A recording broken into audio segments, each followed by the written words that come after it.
friends. Welcome to the Jerry and Skeeter podcast, where we talk about everything and anything we want. If you enjoy the podcast, feel free to subscribe. Now let's begin with today's topic. It's the crime story. I have no idea. I'm honestly just here for the ride like the rest of you. I'm so excited. And immediately go to fix the camera. Sorry. It's Had okay. a busy morning. Okay. I know, because I knew you were having a busy morning because it took you like an hour to get back to me. You were like, I'm gonna clean off my desk, and I was like, okay, my thoughts are like maybe 15-20 minutes. Nope, it took you like an hour. So I was like, she's probably having a day. It's okay. It's fine. But yeah, so mug intro. Yep. You want to go first? I'll go first. Sure. I don't know if I've shown this mug before. But it's whatever. It's my one and only Disney mug. Weekend goals, coffee, goals, Disney, sleep, repeat. Nice, very nice. And then the other side is like Mickey and Minnie, and it's like sparkly. Even though you can't really see that it's sparkly. But yeah. Well, I mean, it's Disney, so I would assume that there's like some sort of sparkle to it. And you have new headphones. I do. They might die in the middle of this. Just warning you. Okay. Because they're at 10%. Oh my gosh. Well, they're not charging. I don't understand, because I thought I had charged them all day yesterday, but apparently I didn't. I don't know what's happening. I don't know. Just add it to the pile of your crazy morning. It's okay. Yeah. So here is my mug. It says Coffee Addict, which it's backwards on my screen, but it's not on mine. And yes. It fits half a pot of coffee in it. So. Wow. That's a lot. Literally the size of my face. Yeah. And I did already go and refill it once. Okay. So you're caffeinated. Not quite. I'm getting there. I feel like before we get into it, we should probably give like a brief explanation of like where we've been. Should we? I was just gonna skip past that like it never happened. Okay, well, you guys don't need to know where we've been. We'll like a chill wheatback penny. You don't need to know where we've been. Just don't put us in your mouth. Just you. Okay then. Yeah, no, we just took a break for holidays. That's what we'll say. We took a break for holidays. Yeah. Holidays are crazy, family and stuff. I mean, never mind. That about sums it up. Listen, we needed a month of recovery. We needed 3 months of recovery. No. The 2 months to actually get through the holidays and the 1 month of recovery. Okay, go.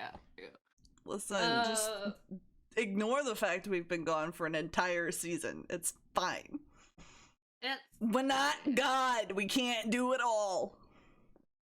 Anyways, I literally haven't been doing anything. So, I haven't been doing podcasts, streaming, nothing. I've just kind of been vibing, my guy. That's what you're gonna go with? Vibing.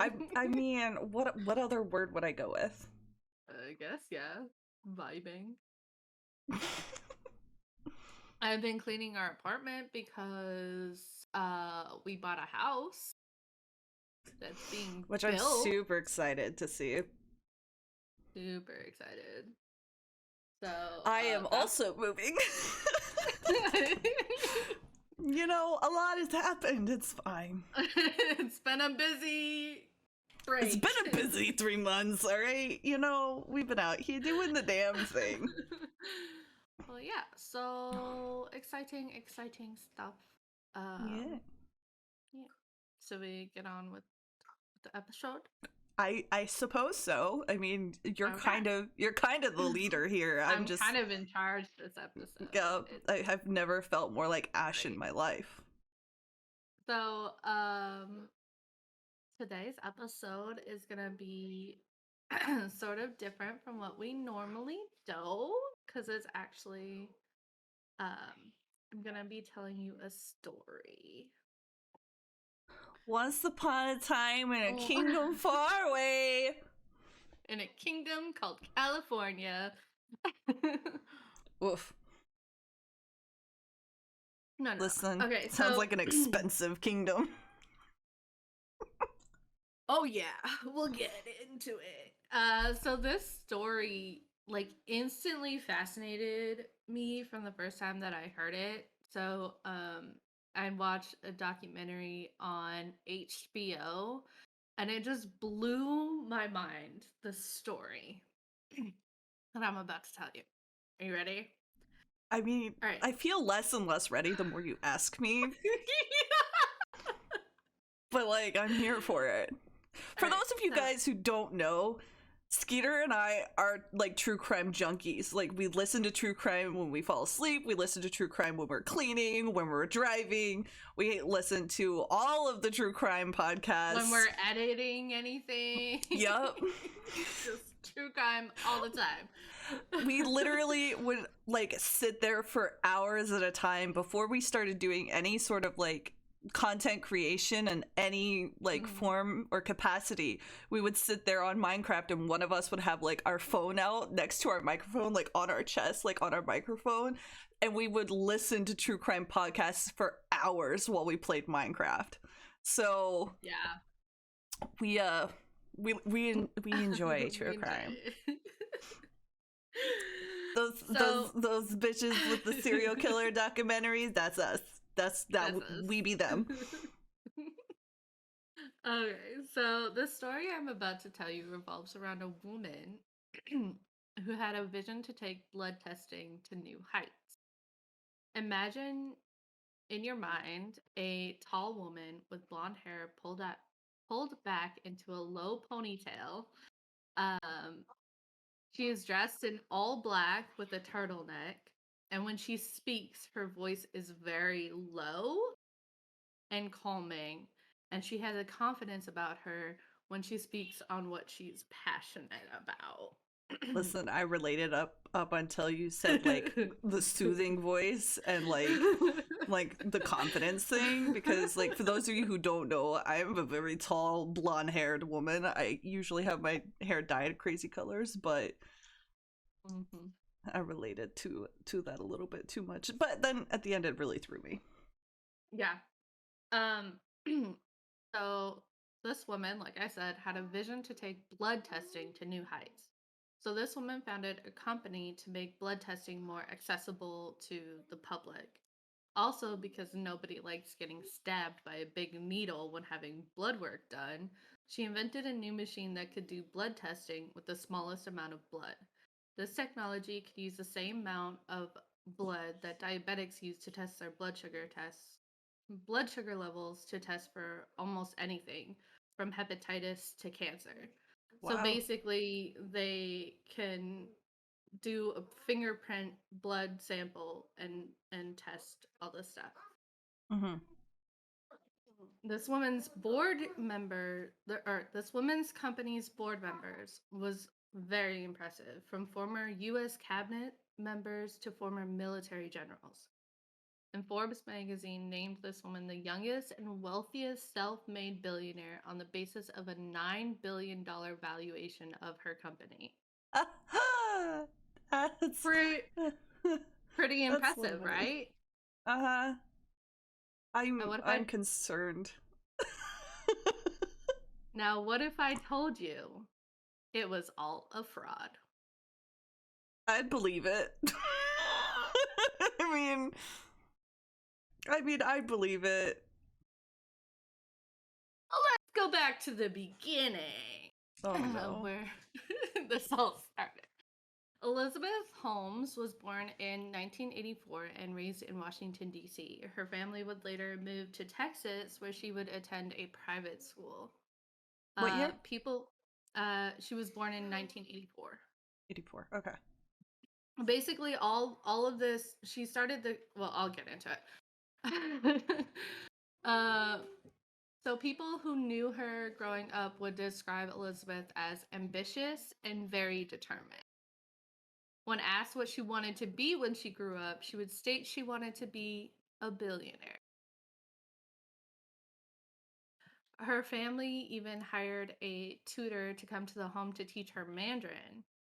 And partway through the school, she had convinced her way into attending Stanford's University Summer Mandarin program in high school. She would call the people in charge of the program and speak to them over the phone in Mandarin. Wow. That's actually impressive. Yeah. In 2002, she attended Stanford University, where she studied chemical engineering. While at Stanford University, Elizabeth filed for her first patent for a skin patch that would be able to detect infection and deliver antibiotics. So basically, her first idea was like a nicotine patch type thing that would go on your arm, and it would take samples of your blood and test it for like whatever, and then also at the same time distribute the antibiotics that you need. Well, the professor that she had like brought this up to said that it was not possible. Like the professor, she said it's physically not possible because antibiotics need to be like refrigerated, like need to be like regulated. There's just like stuff. there's like certain precautions and things that have to be taken. Yeah. Yeah, so I'm sorry, can I pause you for a second? Yeah. Have you ever seen those ads for like those cell phones that are like on a bracelet that like display the phone on your arm, and like that's like the vibes I'm getting from this chick. Yeah. Yeah. So basically, the professor that she brought this up to stated that Elizabeth like would not listen to her of her advice and like stuff like that. So she basically just pawned her off on another professor that happened to be an older male. Not hinting at anything there. Oh. At age 19/20, because it's some reports say 19. Well, she says she started the company at age 19, but she started the company in 2004, which by my math would make her 20. So either it was before or after her birthday. Either way, I think she said 19 to make it sound more impressive, you know what I mean? But like 2004, she was 20. So, and she was born in February. So like, well, and she's a bullshitter, so. Facts. So take it for what you will. So in 2004, basically, she dropped out of Stanford and used her tuition money to fund her consumer healthcare technology company, which she named Theranos. And Theranos is a combination of the words therapy and diagnosis. Just a little fun fact how she came up with that name. Okay. I mean, it's creative. I'll give her that. It's like the only creative thing. You'll see. Oh, no. Let's talk about Elizabeth a little bit more before we move on to her company. So, if you watch any interview or presentation that Elizabeth has done, you would take note of her deep baritone voice. It's like, she talks like this. I don't know. It's really weird and like really hard to do, but this is how she would talk. Like corpse, but female. Very like monotone and slow. Okay. But yeah. So oh my god. But this voice was apparently fake. I mean, it was fake. She faked this voice. Yeah, And well, so do 90% of the guys that walk this earth that have a deep voice. They, like, intentionally make their voices lower. Like, oh, hey, this is my normal voice. I'm like, no, it's not, Kyle. no. No. But yeah, so one of the documentaries I watched had like a recording, like an interview recording, and she literally forgot that she was like being recorded and like flipped her voice in the middle of answering a question. It was pretty funny. That's funny. And also like present day now, her voice is not low anymore. So Really? Color me shocked. yeah. Okay, so I also wanted to insert some body language about Elizabeth. Okay. So, I watched a behavior panel episode on her to kind of get insight on what their thoughts were.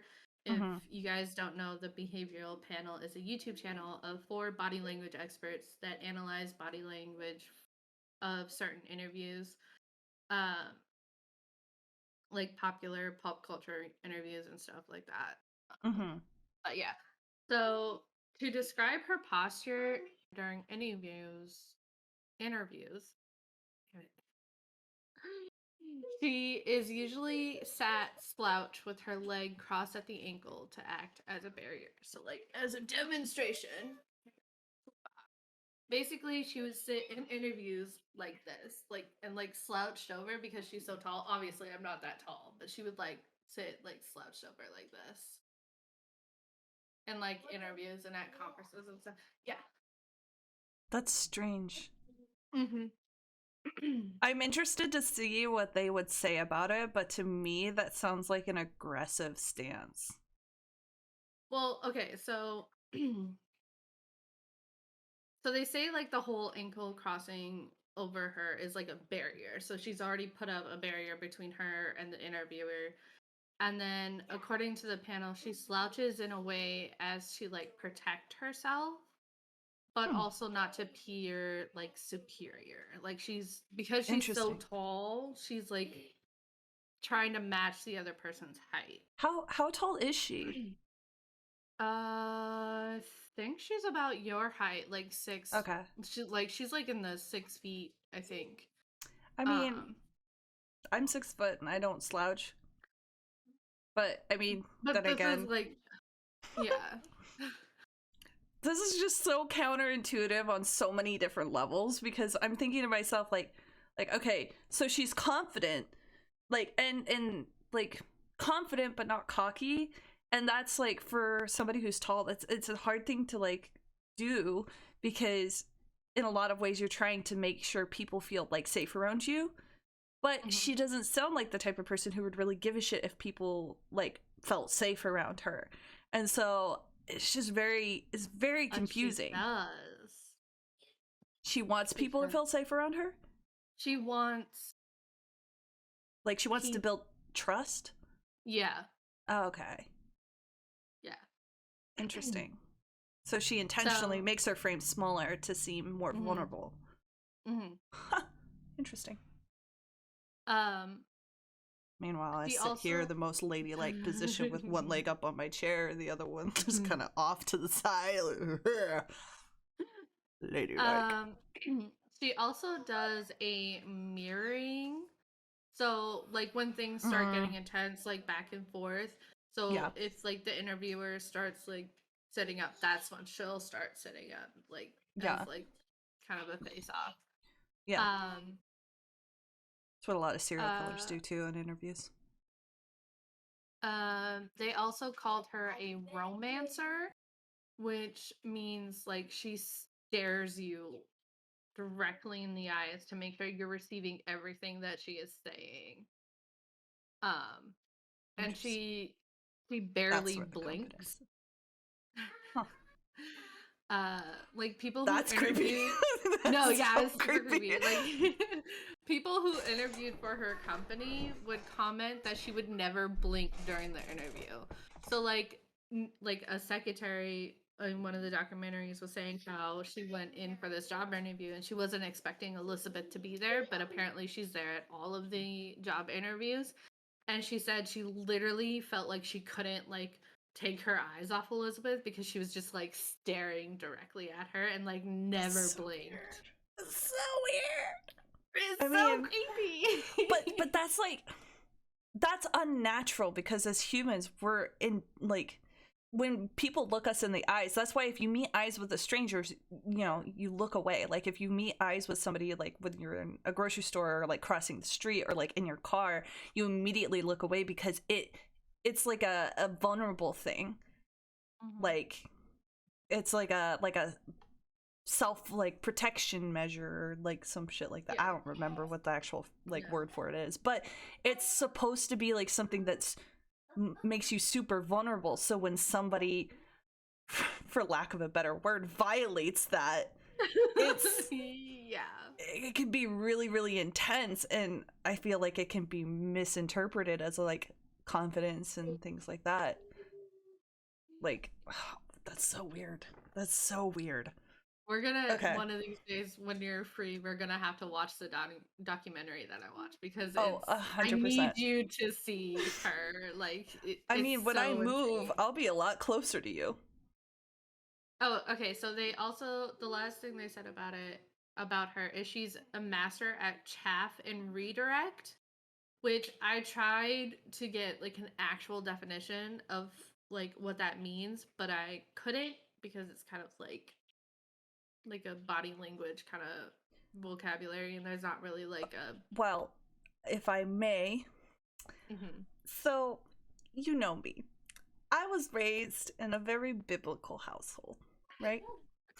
So chaff is what they used to do back in ancient days. Is what they would do is, in order to get the wheat to actually be like what they needed to make bread out of, they had to beat it on a rock. And then what they would do is throw it up in the air, and that would like almost like de-shell the wheat, and what blew away in the wind was called chaff.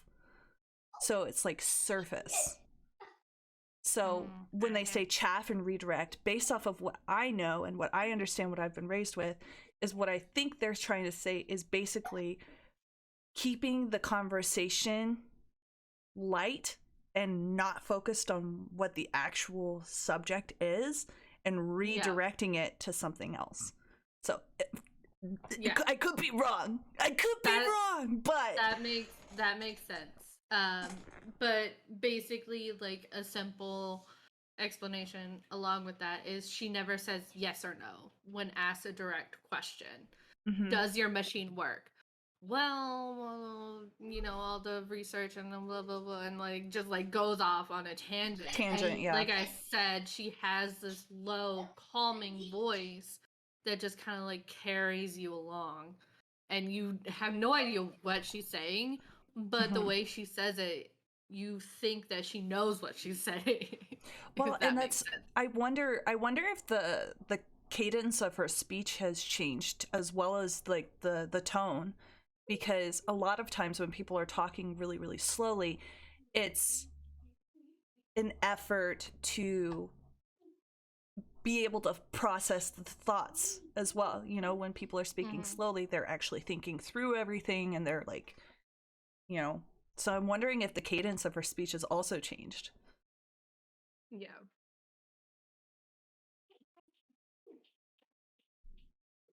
Okay. So also, Elizabeth was obsessed with Steve Jobs, going so Hence far the as black turtleneck, copying his style with the black turtleneck outfits. Good Lord. You know who also did that? Ted Bundy. Yeah. You think his car was his car? No, it was a different lawyer that he looked up to and wanted to be like. He bought the exact same car that guy had. That's like his like tan Beetle, or like the yellow Beetle. Yeah. Imitation. Yeah, so even in like the documentary, somebody had like brought it up to her, and she was like, they're like, oh, you know, Steve Jobs, you know, kind of dresses the same too. And she's like, well, Steve Jobs wore jeans. And I was like, so you didn't say no about copying. Like, it was so funny. But yeah, she wanted to be the next Steve Jobs of the medical field, basically. When it was Stephanie Jobs. She even went to the extent that she started recruiting employees for her company from Apple. A medical company from a technology company. I mean, even including Steve Jobs, like, right-hand man. Like, really? Yeah. Did it work? They were with the company for a little bit. Wait, so she actually, like, got Jobs' like right-hand man? Mm-hmm. That's kind of impressive, I'm not gonna lie. Man, I wish I was this good at bullshitting. Right? Alright, so let's talk about Theranos, the company. So what was Theranos' purpose? In one of the documentaries, there was footage... Sorry. Basically. In one of the documentaries, there was footage of Elizabeth describing what her vision was. So she started off saying how she hated getting her blood drawn. Mm-hmm. She compared it to psychological torture. Okay. So she wanted to invent a different way to test blood so that it would be less invasive and without giant needles. Enter the nanotainer. The nanotainer was a small vial about the size of a large pill, so it was like literally like that big. Mm-hmm. And the blood would be taken from a fingerprint and transferred to the nanotainer. So basically they had like a little USB looking thingy. So like when they would prick your finger like they do in blood sugar, they would take this little USB thingy and stick it on there, and the blood would flow into the nanotainer, and then you take the nanotainer out and put it into Theranos' own machine, like blood testing machine called the Edison. Okay. Yes. Okay. Mm-hmm. Mm-hmm. Okay. I'm okay. Mm-hmm.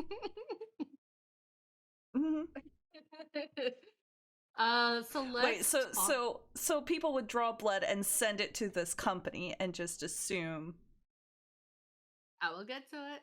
I'll get to all. I'm jumping ahead of you. I'm sorry. I will get to all the bloody details. See what I did there? Oh my god! I didn't see what I knew. Oh, I put makeup on and I just rubbed it all over my face. It's fine. Fine. I did too. I did red for blood. I don't know if you can see it though. It matches my hair that I have pulled into a ponytail because I was too lazy to brush it. My hair looks alright today. It's fine. Alright. Your hair looks fantastic. Thank you. Investors. Elizabeth had a way of convincing private investors to put up hundreds of millions of dollars without them even looking at audited financial statements.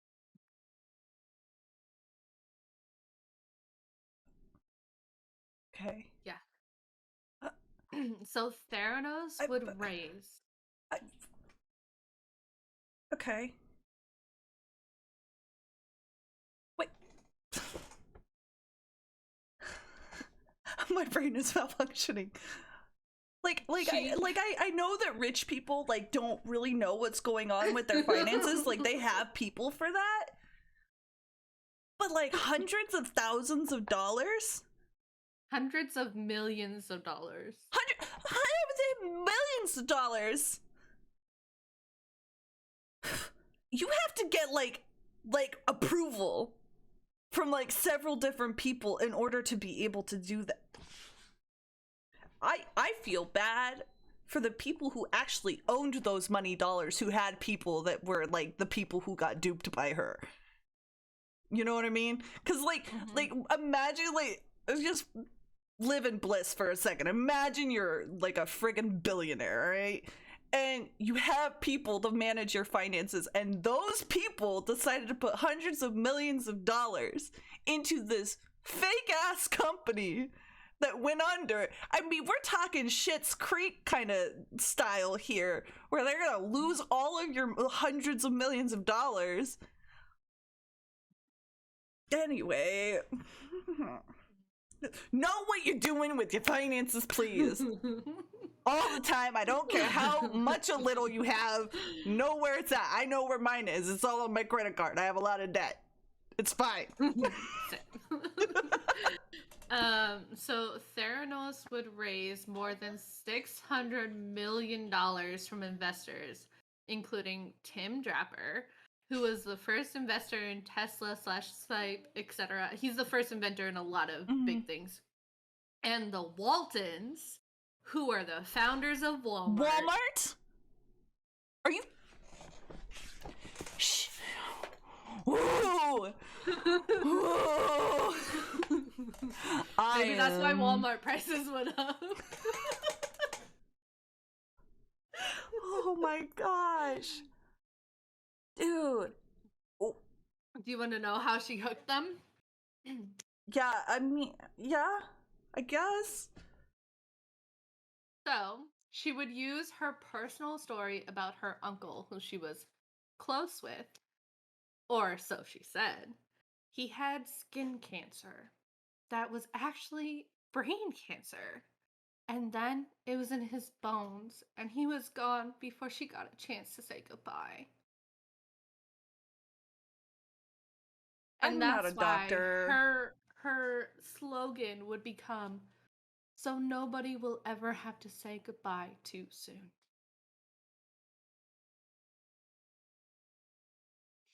Okay, one thing at a time. All right. I'm not a doctor.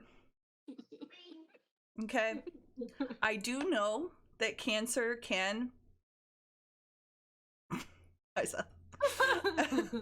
I do know that cancer can metastasize, like my grandma, right? She passed away not long ago from cancer, and it started in her lungs and metastasized to her brain.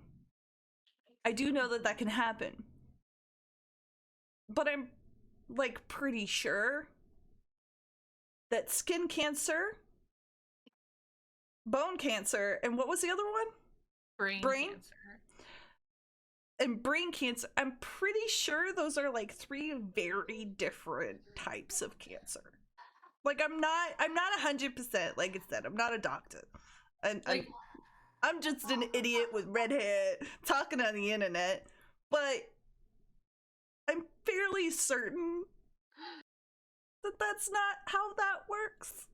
but that's exactly how she would say it. She would say it like that. He had skin cancer that was actually brain cancer, and then it was in his bones, and then he was gone before I had a chance to say goodbye. Okay, so first of all, skin cancer cannot actually be brain cancer. You can have both, I'm sure, but it can't be like we thought it was skin cancer, but it was actually brain cancer. Because first of all, you could see skin cancer. Because guess what? It's on your skin. Okay?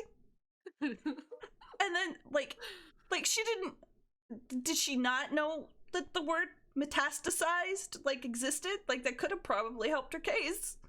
And then I want to move on to the slogan. Okay. So no one has to say goodbye too soon? Mm-hmm. Shouldn't that be too late? What? I don't understand the slogan. Okay, so no one has to say goodbye too soon?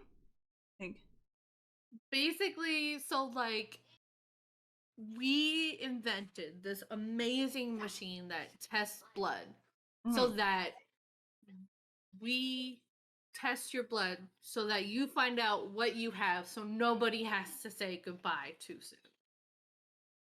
Let me remind you, they were claiming that this Theranos machine could test from anything from hepatitis to cancer. Okay, So basically what her slogan is saying is so that we can diagnose it, so it can get treated, so that you won't pass away before your time. But that doesn't sound as good as so nobody has to say goodbye too soon. I mean, I feel like it's just unclear. I mean, I'm also a professional idiot, so it was just confusing to me. I don't know. I mean, I get it now, but it took a lot of brain power for me to get there. It's fine. So no one has to say goodbye too soon. That doesn't. It wasn't like her company slogan, but it was something she said at every single conference, every single presentation.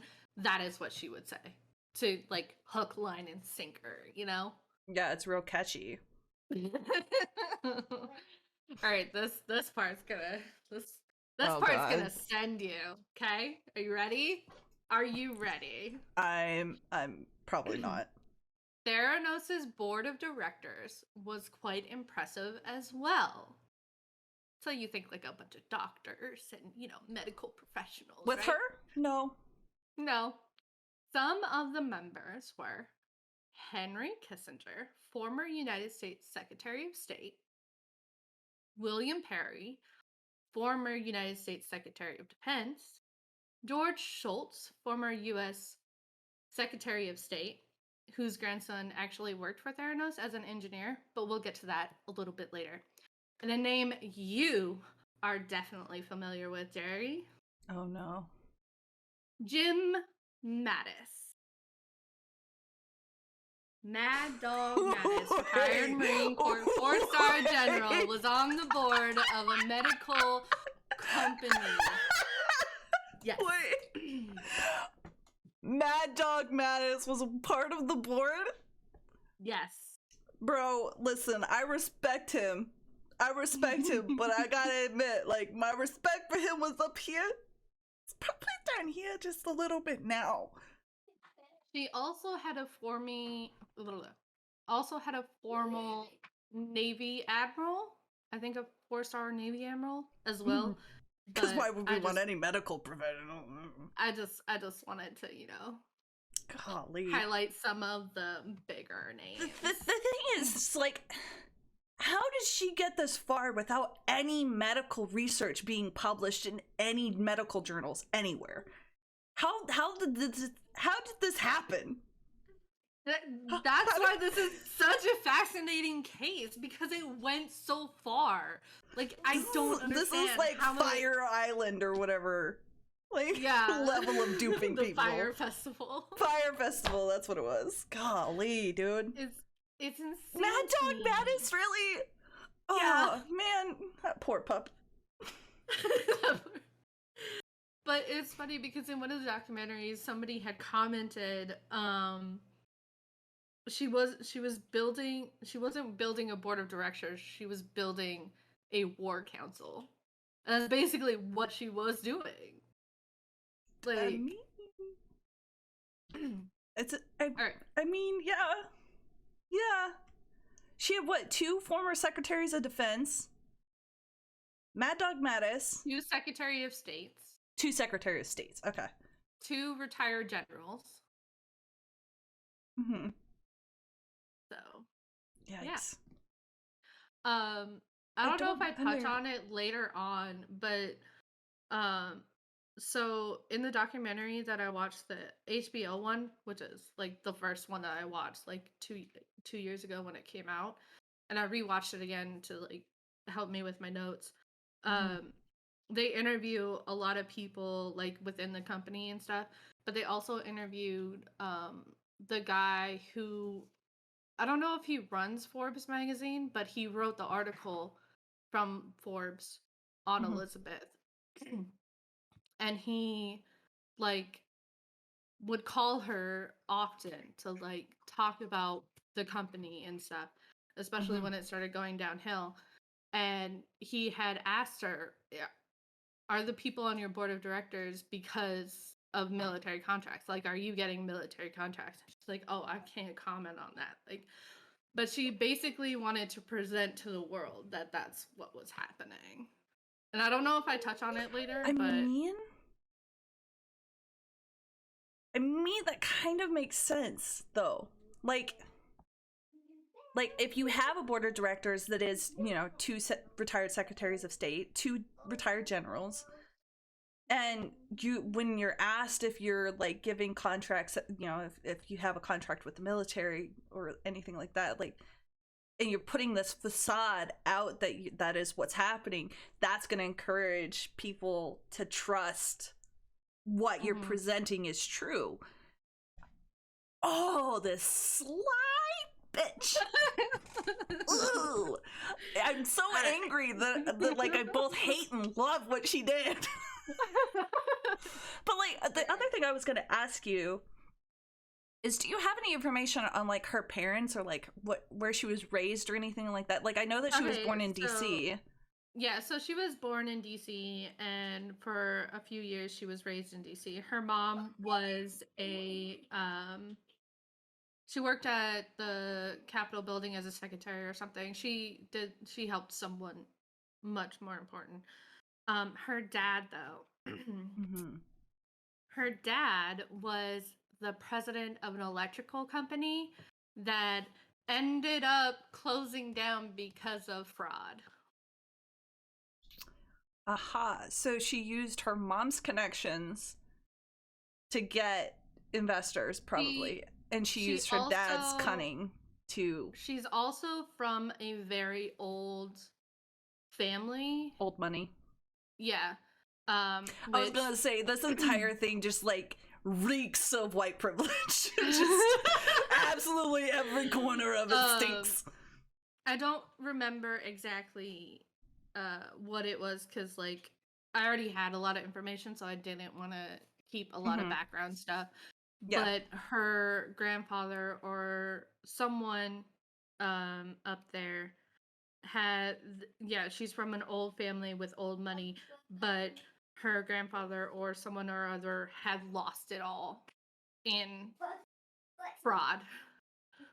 So there's a family so it's kind of an heirloom there. At this point. I thought that was really interesting, that like an older relative and then her father and then her, but I also didn't think that was like important enough to put in, but it's in now. I mean, I was curious about it because it's like, I mean, first of all, like, how do you get these connections? You know, like, these aren't just normal connections. Like, I mean, no, not at all. I've heard of Mad Dog Mattis, but I've never met him. I got very close to meeting him at one point, but it was just like, I don't know. It's weird. It's weird. Anyways. Yeah. Sorry. Okay. Sorry. Moving on. Elizabeth and Sunny Balwani, who was her partner, and her partner.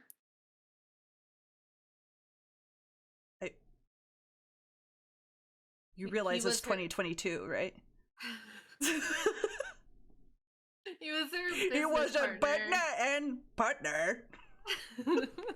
He was partner in business and love. Yeah, well, obviously they weren't supposed to be partners, you know what I mean, under the sheets. Why not? But they were. And everyone at the company knew it. Like, it's not like they were hiding it very well. But, I mean, I don't understand why they weren't supposed to be. Like, who cares? So Elizabeth and Sunny would fly to corporate presentations stating the potential of the Edison prototypes.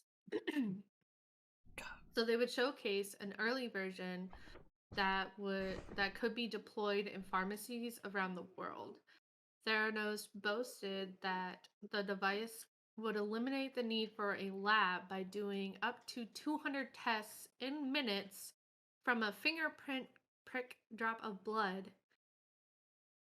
But so basically the Edison was to be a portable lab testing machine. So it could be on the counters in pharmacies around the world and do all these tests in the pharmacy. But the pitch wasn't true. And Oh, really? Theranos struggled through multiple prototypes to try and make it work. So, the Edison. Let's talk about this miracle machine that the whole company revolved around. So like I said, the Edison was meant to be a portable blood testing machine that could easily sit on a countertop. The basic idea was to fit an entire medical testing lab into this single portable machine. Unfortunately, this idea did not work in practical uses. Wow.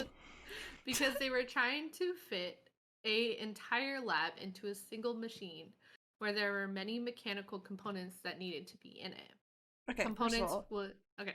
An entire lab that's taken centuries to get to the level that it's at this day. Mm-hmm. Okay. And they thought that they could just invent it. Yeah, they just thought they could invent something. All into like a machine that was like this high and like this wide that could just like sit right here, you know? You know, I gotta hire some pretty small pharmacologists. Just saying. Oh my goodness. It's like the story about the elves who built the shoes while the shoe workers asleep.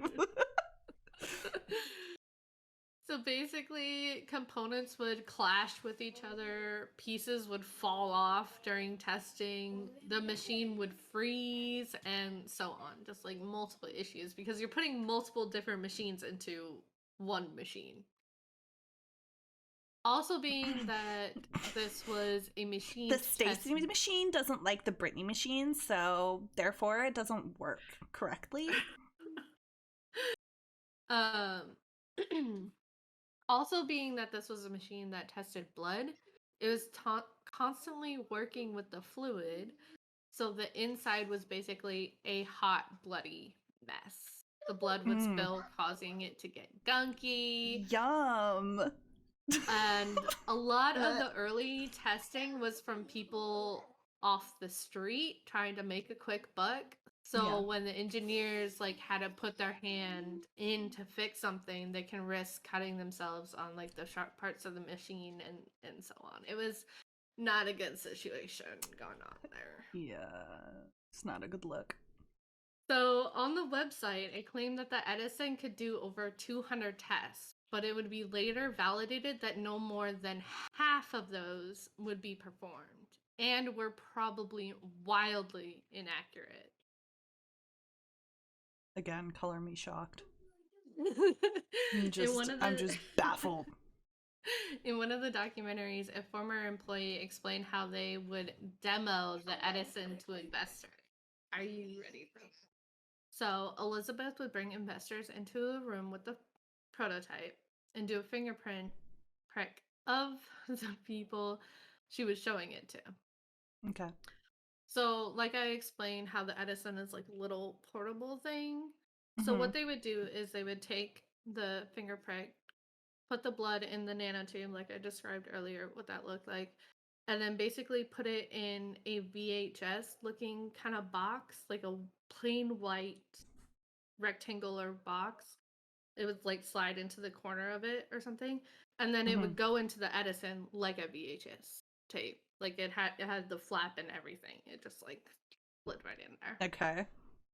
So that's kind of like a visual of how the machine worked. Okay.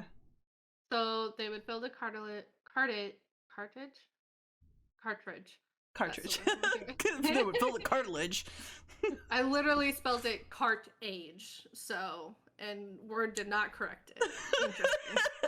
Didn't know that was a word. Anyways. When you misspell your notes.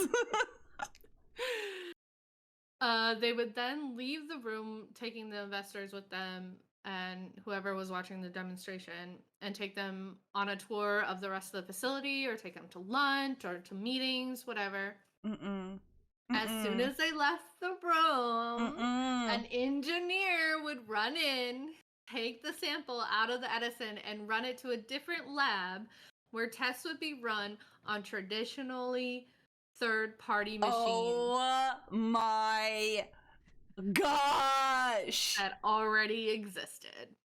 Yikes. Within an hour. So they would just like take the test, like take the cartridge out and like take it to like the centrifuge in the other room. There were literally lab techs on call for when this could happen at any time. Oh my gosh. So they had to run all the tests within under an hour. Oh my gosh. On a tiny finger prick of blood. Which isn't enough blood to get an accurate reading on these traditional... Okay, cool. No. So did they just like pick and choose like where they would be testing that day? Oh yeah, the centrifuge looks like a good one to use today. Oh, you know, maybe we'll use the microscope today. Yeah, so when the tests were done, the engineer would run the results back into the room for when the group came back. So like they'd come back, oh, here's your results that we totally did on this Edison right here in this very room. Oh my gosh. That's horrible. I mean, but like why would you So now we get to the story. There isn't enough coffee in the world for this story. So now we get to the more troublesome part of the story. So the downfall of the empire. Not yet. Okay. Enter Walgreens. Okay. Even though these machines never worked, Elizabeth and Sonny presented to Walgreens, and Walgreens bought it. Like, they had a presentation of the Edison on a PowerPoint. They didn't actually like show Walgreens tests or anything, and Walgreens fucking bought into it. They're like, this is fucking amazing. Gotta be kidding me. So Walgreens invested, I believe, there's a rough estimate, $150 million, and signed a contract to start wellness centers in certain stores. Okay. Basically, how wellness centers worked was patients could go into Walgreens and order whatever tests they wanted done on themselves. They legit had a menu of blood tests that you could order.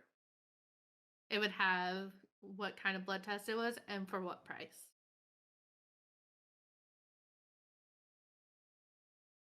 Yeah. So the issue with that is many states don't allow patients to just order whatever tests they want done. Doctors are supposed to provide guidance and oversight over such things. So what happened? Elizabeth lobbied the state of Arizona. She went to the state government to let people order their own testing, and she convinced them to let it happen. This is like the like embodiment of looking up your symptoms on Google. Like, this is like the personification of WebMD. Like the typing your symptoms in, oh, you could have a cold, it could be cancer, you know. You know, it's like, yep. There's a reason why doctors go to school for 8 years. You know, there's a reason why they don't have their own practices for like 20 years. There's a reason. There's a reason. Yep. Oh. So, obviously the Edison was not ready to hit the labs of Walgreens, but Elizabeth convinced them to roll out the wellness centers anyways in 2013 in Arizona. So instead of samples being tested on site, they would be drawn and then sent to a hastily constructed lab in Palo Alto. So basically they just threw together a lab in Palo Alto to run tests. I'm just picturing like a warehouse-sized building with like one singular room that has the Edison in it, and it's like cord like there's like a wall up, and behind that wall is like all the rest of the machines that have to be used in order to run these tests. Exactly what it basically was. Oh, With the new Walgreens deal, me. it was easier to get more investors, though.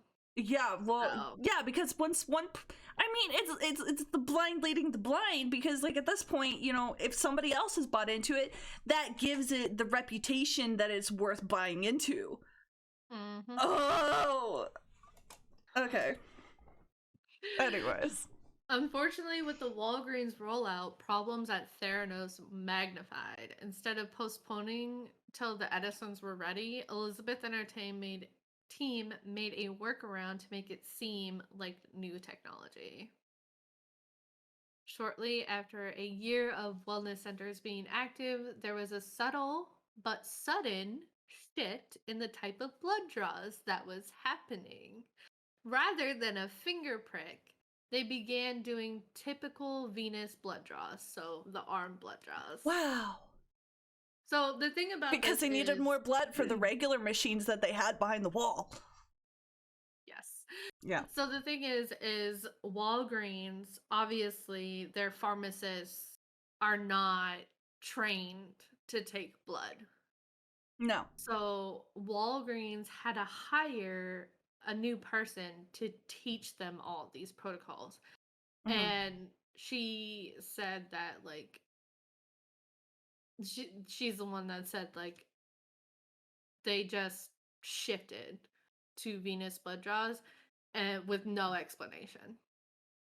And that they would have to tell patients, oh, like they had like a script or something that they had to say, oh, your doctor ordered this or whatever. Okay, so like, first of all, they outsource for phlebotomists, which are people who are trained to do blood draws.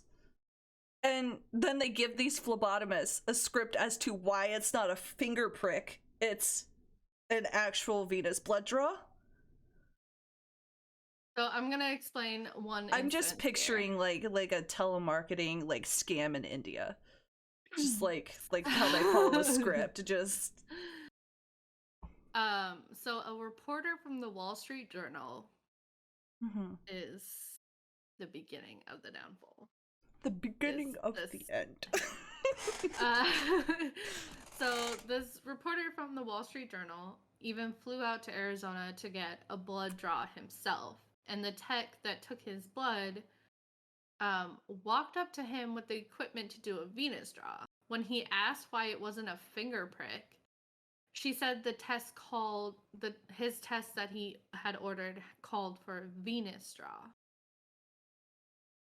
That's all she would say to him. I wonder if they had like non-disclosure agreements that they had to sign, like these phlebotomists. Probably. But enter the Wall Street Journal. That reporter's name was John Carew. Around December 2014 to January 2015, he got a tip about Theranos. He eventually tracked down the primary source of the tip and promised them that they would remain anonymous. And he even wrote a book, which I kind of want to buy. To this day, in that book, this tip is still anonymous. This person is still anonymous. Yeah. The anonymous always protect your sources. Always protect your sources. My source is Wikipedia. God damn it. Whoops. The anonymous source was a former lab director who had left on bad terms because he had become concerned about the practices he had witnessed there. The director disclosed that the Edison could only do a few tests and that everything else was tested on already commercially available machines. They were also lying about the reliability and accuracy of the tests. A few former employees also talked to John, one being Tyler Schultz. And if you remember, one of the board members has the same last name. So this is what's his name? Vigorously scrolls back up in her notes. George Schultz, so the former Secretary of State, his grandson. I'm gonna explain a little bit because his story is kind of interesting. So basically, Elizabeth met with George Schultz, and George Schultz had mentioned it to his grandson, and so he invited his grandson to their meeting, and his grandson was like taken away by Elizabeth and this idea.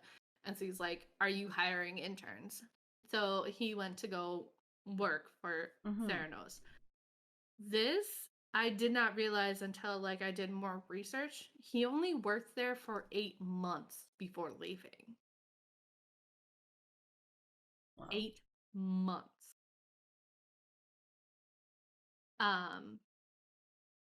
And he so basically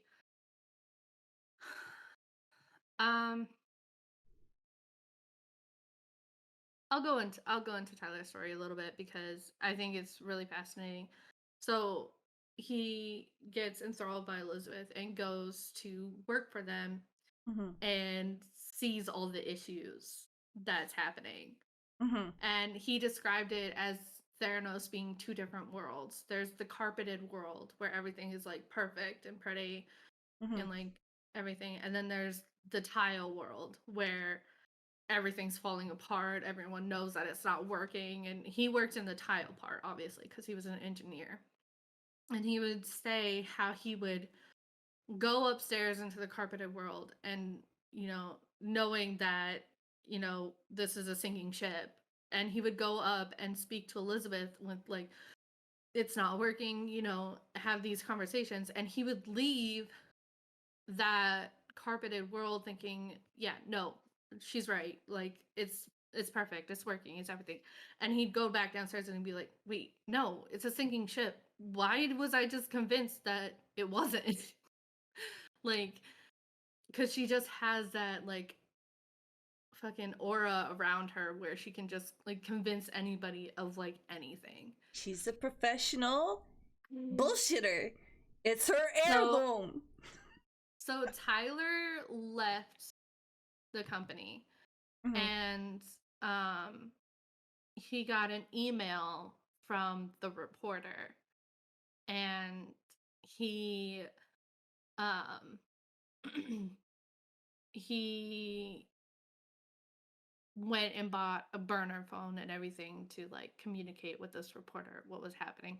And he even tried to tell his grandfather, like, no, that it's a fraud. Like they're not saying the machine doesn't do what she's advertising Elizabeth is saying it can do. But his grandfather like didn't believe him. And like that's like the shitty part about it, because it's like for years, like his grandfather would not believe him about what was happening there. It's so weird. Yeah. So, so he tried to tell his grandfather what was happening, but he wouldn't listen. Tyler even fought Theranos' legal team for a long time to not be silenced. So basically,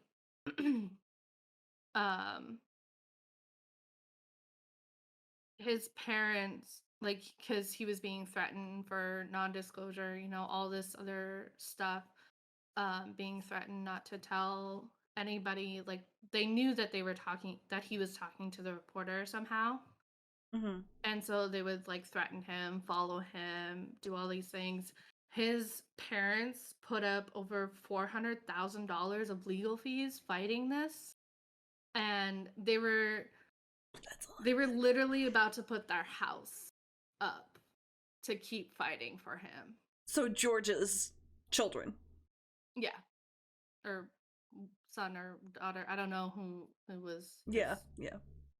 Relation. But literally, like, George, the member of the board, his child was about to put their house on the market for legal fees for his grandson to fight against this company, and he still wasn't convinced.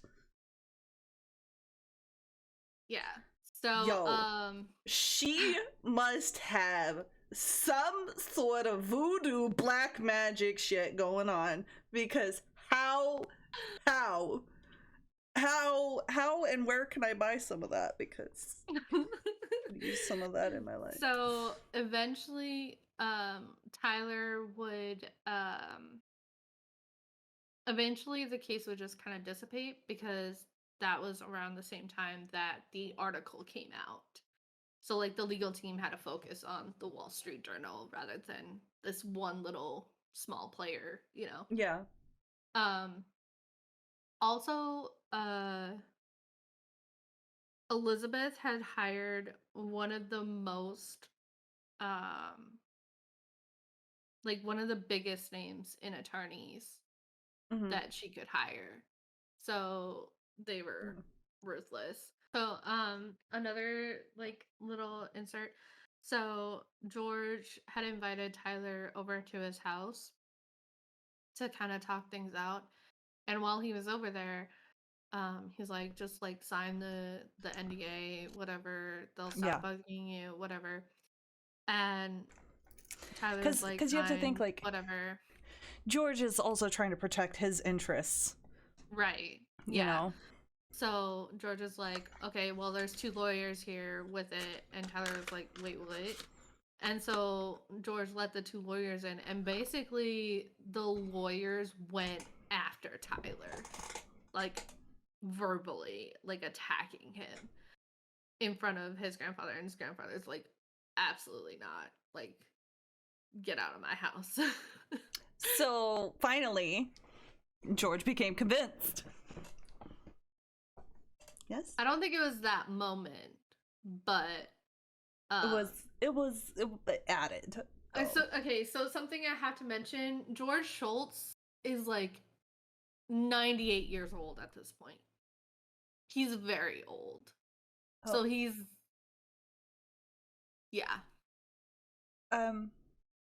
Do we know anything about his medical history? Asking for a friend. No. No? Okay. Just wondering. But yeah. Eventually Tyler does convince his grandfather that it was like all a scam or whatever. So also John, so the reporter, would later find out that Rupert Murdoch, basically his boss, the CEO, the person who basically owns the Wall Street Journal, was one of the biggest investors in Theranos. Uh-oh. And was actually approached by Elizabeth to kill the story. But Murdoch said he trusted his editors to get the truth whichever way it went. Like he wasn't going to dictate what was published and not. I mean, kudos to him. Yeah, I was pretty impressed with that. But yeah, because I would have expected, like, since he was an investor, I would have expected that he would have biggest investor. Yeah, I would have expected him to, like, again, try and protect his interests, but I mean, wow. So the Wall Street Journal published the article October 16th, 2015, beginning the downfall of Theranos. So the medical field... I want to see it crash and fucking burn. I am so ready. So the medical field was very skeptical of the claims that Theranos was saying about the Edison and also about the wellness centers. So actual doctors and people were very concerned about what they were claiming. They would also call the Theranos lab and ask basic questions, like just kind of like how they test, like, you know, like how everybody, like every standardized lab would answer. And Theranos would not answer them. They would like not answer any questions at all. So because of the lack of transparency, doctors would warn their patients against using their tests. But at one point, Theranos gave out vouchers for free tests and even sold gift cards to get tests taken.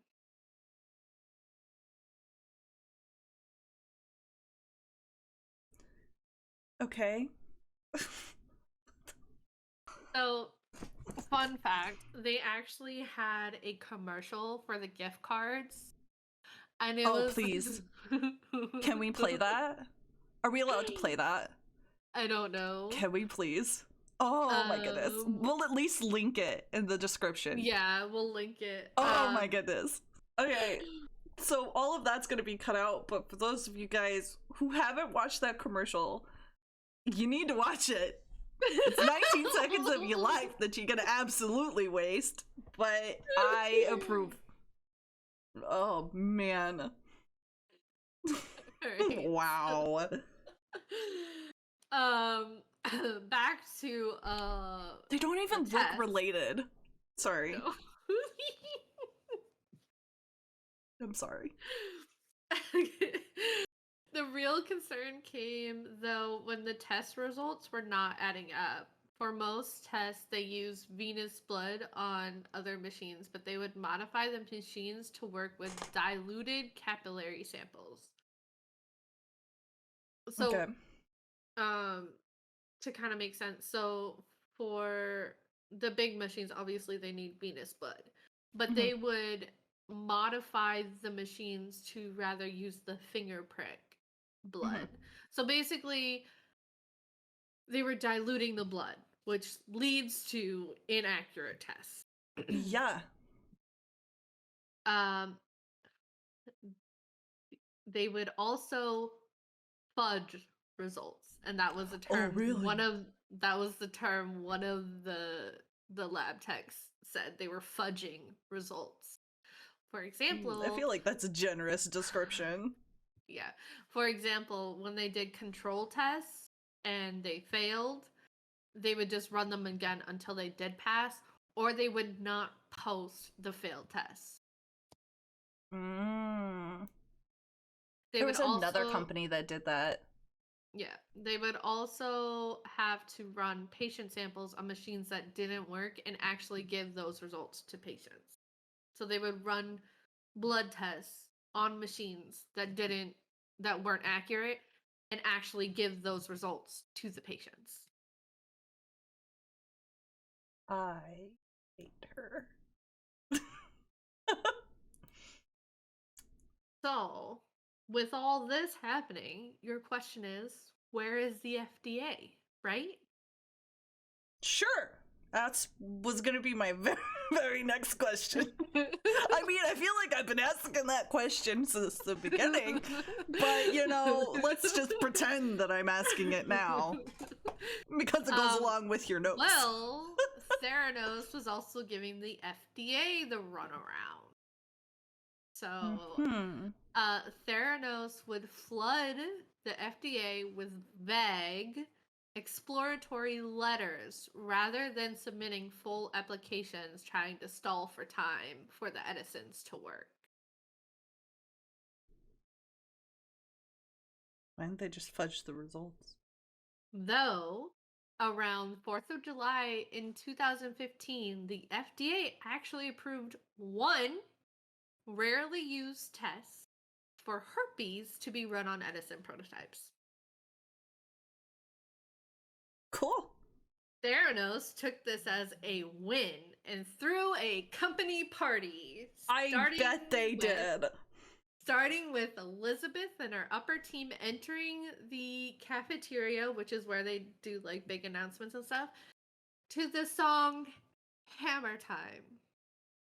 You can't touch this. And ending with a luncheon where there was obviously a wet bar, but also a bouncy castle. A bouncy castle? Yep. Because the FDA approved that Vine one tiny little test that doesn't even get used anymore. You know that Vine of like the blonde chick and like the like party dress who teaches you how to hip hop dance. That's what I'm picturing Elizabeth as right now. I still cannot wait for you to watch this documentary, dude. Like, I can't. Oh my gosh. I wonder what their like security protocols for like working in the actual like building where the Edisons were being built. I wonder if they like employees were allowed to bring their phones in, or if they did like if they took after, because she was like a huge fan of Steve Jobs. I wonder if she took from his like business structure of like cordoning off people so that like only certain people knew certain information. That's like what I said when Tyler was talking about how there were two different worlds. There was the carpeted world and then the tile world, and they never went together. They were completely separate. Yeah, that's like the straight up carpeted Macintosh world structure. Had no idea what was happening in the tile world. Yeah, well, and see, Macintosh does that. Like, what people don't understand about like Apple products, and this is part of the reason why I don't really like Apple, but like I will give them that they have like probably the most secure protocols that you have access to, but like every single part of where you're like, say you have an iPhone, every single part of where your iPhone is being built, there's like certain places where each part is built, and they never interact with each other. They're not allowed to talk to each other. They're not allowed to share information. There's no like you don't own your information when it comes to Macintosh. Like, they own all of your information. Yeah. It's so weird. And I wonder if that's like what she was using to like, I mean, obviously I don't really wonder. I'm fairly certain that that's like kind of what she was doing, is trying to use that to her benefit to continue scamming these poor, innocent, fragile men. Well, yeah, like Tyler Schultz said when he went up into the carpeted world, like saying, "Oh, we're on a sinking ship," she would convince him within a matter of minutes that no, we're not, and then he'd go back down and be like, "Everything's Yes, crashing around us." Yeah, like, yeah. To the and see, that was her world, mistake, is letting him into the carpeted world. Yeah, the carpeted world saw her as a queen. Like, she was amazing. She's a visionary. She like can do no wrong. And then the tile world was like, we're crashing and burning. How do you think she feels about orange jumpsuits? Anyways, moving on. But the FDA approval of one little test was too little, too late for Walgreens, who stopped opening new wellness centers. Also, the lab in Palo Alto was being regulated by CMS, which is Centers for Medicare and Medicaid Services, the federal agency in charge of clinical labs. So, in the documentary, there's Tyler Schultz, who went to the Wall Street Journal, and he came out as a whistleblower. Eventually, there was another worker where she went to, like, she was getting the same threats and stuff, and she was a lab technician. She was a lab technician, and she was getting harassed, followed, the same thing as Tyler, but she didn't have the money that Tyler's family had. Yeah. So she went to a lawyer, and the lawyer is like, well, there is one thing you can do. You can whistleblow. And so that's what she did, but she went to the medical side of things. So she sent in papers and stuff to all the medical companies that facilitate stuff. The control measure of medicine. So Theranos was also playing games with CMS. They would only send the test information from the third-party machines and not the Edison. Huh. So CMS went for an inspection, and Elizabeth and Sunny only showed them the lab with those machines. They never showed them that they had another lab with Edisons in it. And they also told them that they were not testing on Edisons, but they were. Fortunately, CMS still uncovered irregularities with staff proficiency procedures and equipment. So they still found a lot of things going on that was wrong. And they put Yeah. a 2-year ban on Elizabeth from owning or operating a certified clinical laboratory. Interesting. Shortly thereafter, Walgreens ended its relationship with Theranos and closed the wellness centers for good. The FDA also ordered the company to cease use of capillary tube nanotainer device. So basically, the FDA also said you cannot use that anymore. Mm-hmm. So now we're in 2017. Theranos settled a lawsuit with the state of Arizona, agreeing to refund the cost of tests to consumers that had bought tests. So all of the consumers that had bought tests for Theranos were refunded, which I thought was fucking amazing. Like, thank God that happened. But so they were refunded for a total of $4.65 million. Chump change. Yikes. Theranos went through many lawsuits at this time, including some with investors, settling them all. I didn't want to like list all of them, but basically a lot. How many were there?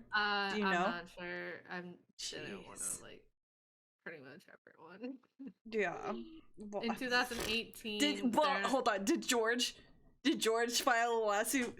Please tell me George did. I do not know. Come on, Georgie boy. He would have been like over like 100. Did he die? He basically, I don't know. God, you're asking a lot of questions I don't know. Sorry. I didn't think you would get invested in George here. No. But like, listen, George is my boy. So like Father help. So in the deposition. Oh no, my boy. I'm sorry, the ADHD is taking over. Okay. So in the deposition of George, he was basically asked about like the whole Tyler and lawyer situation that happened in his home, and then he was also asked like, do you believe Elizabeth like tricked you into thinking that this could work? And he's like, no, I fully believed her. So I think he like fully believed in everything she was saying up until like she,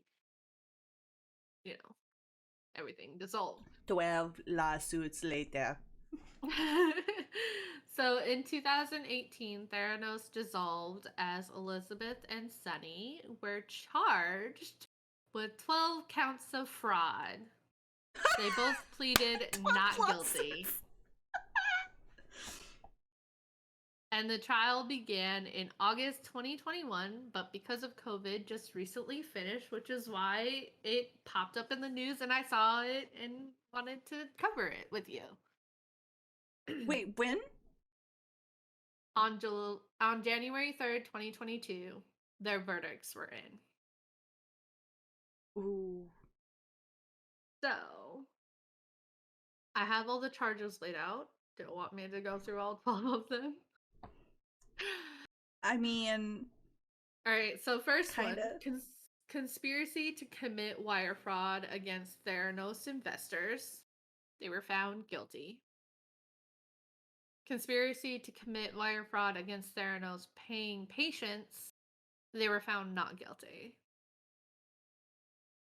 I don't know how. I don't know. Wire fraud against Theranos investors. Wire transfer of $99,990 from Alan J. Ilsman. No verdict. Wire transfer or wire fraud against Theranos investor. Another wire transfer of $5 million from Black Diamond Ventures. No verdict. Wire transfer of $4 million from Health Phoenix Inwood Limited. No verdict. Wire fraud against Theranos investors. Wire transfer of $38 million. Guilty.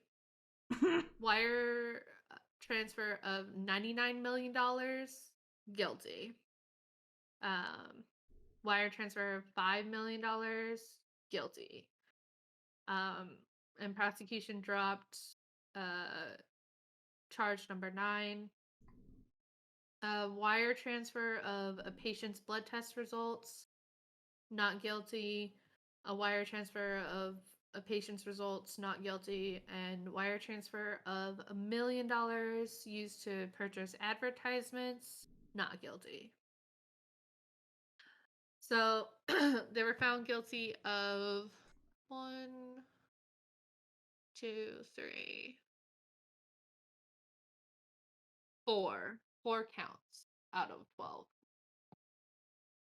And none of the counts that they were found guilty for had anything to do with the patients. That's what pissed me off. I was like, how... Yeah. They were literally lying about what tests they could do and sending results to patients. I don't understand, but, you know, it is what it is. Well, and that's the thing is, like, that's so frustrating because it's like, oh, yeah, no, you were found guilty for $99 million worth of fraud, blah, blah, blah, wire fraud. What about the patients who are, like, relying on this to diagnose them for something? Maybe they can't afford to, like, go to a doctor. I don't know. I don't know these patients' lives.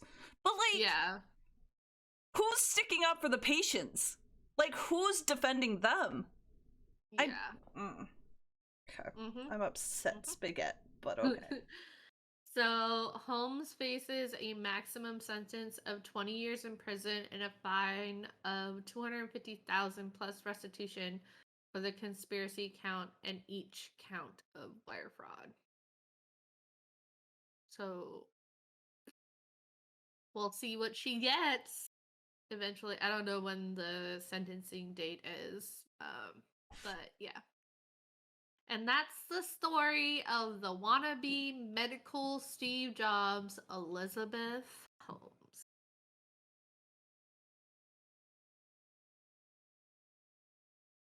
I'm sorry. Is that 20 years for every count? Or is that just restitution for every count? From what I'm understanding, it's 20 years, a fine, and restitution for every count. Is what I'm understanding. Knowing the American justice system, that's probably not true. Probably 20 years and restitution for each count. But her sentencing isn't for a couple more months, I think. So I guess we won't know. Until then, she has a husband and a baby that she's just living the lush life with. Wait, so she's not even, like, in pretrial? Or anything? The court is done. They charged her. Well, yeah, I mean, but, like, yeah. She's, like... But she's not, yeah, she's not in prison? Living her life right now, yeah. Until sentencing. She's not even on house arrest? I don't think so, no. This bitch could disappear into, like, fucking thin air. She could just buy a new identity. Hello? I'm out of coffee. I finished all of my coffee. I'm upset. Well, I'm in a great mood now, so I think it's time we wrap it up. Golly, that's nuts, dude. Isn't that insane? That's so... Like, I'm simultaneously impressed and disgusted. You know what I mean? Like, I've listened to so many. Like if you've listened to true crime, you know there's some idiots out there that let the narcissism just, like, carry them. They just ride that wave. I mean, if you look at, like, BTK, right? Idiot.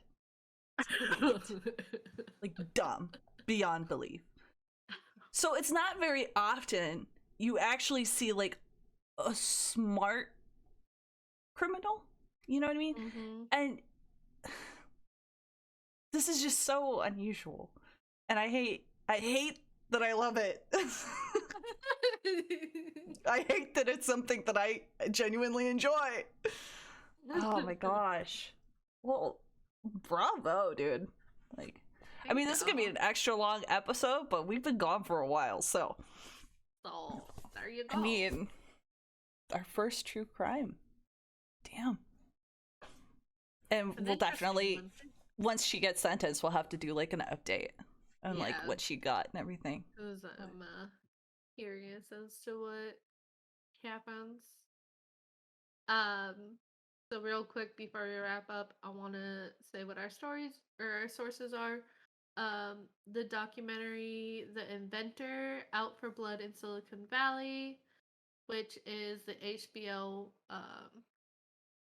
documentary, 2020 season 41 episode 28 called The Dropout. And obviously the Wall Street Journal article Bad Blood, written in 2015. That is also the name of the reporter's book that he wrote, Bad Blood. So if you guys are interested to learn more about the story, that's where it is. Also, article Elizabeth Holmes found guilty on 4 counts, also written by the Wall Street Journal on the updated court case. And the justice.gov US versus Elizabeth Holmes website of the actual court case. Yikes. And that's it. So thank you guys for listening. If you guys liked today's episode and want us to do more topics like this, let us know. Dude, it was super fun. I'm gonna send this to my mom. She's gonna enjoy this. My mom works on a lab, so she's gonna enjoy this. Oh my gosh, yes. Oh my goodness. That's so nuts, dude. That's insane. So insane. All of the sources will be linked in the description. So yeah, it was definitely a long con. Yeah. Oh yeah. I mean, so long. Jeez. I wonder like how much time she's actually gonna do. I'm so curious now. I know. That's why I like following the case. I mean, I wouldn't be surprised if she like got sentenced like 60 years and in 10 years got out for like either like overcrowding or good behavior. Because that's just how the American justice system works, apparently. Yep. Yikes. It's crazy, dude. That's so nuts. Okay, well, my mind's thoroughly blown.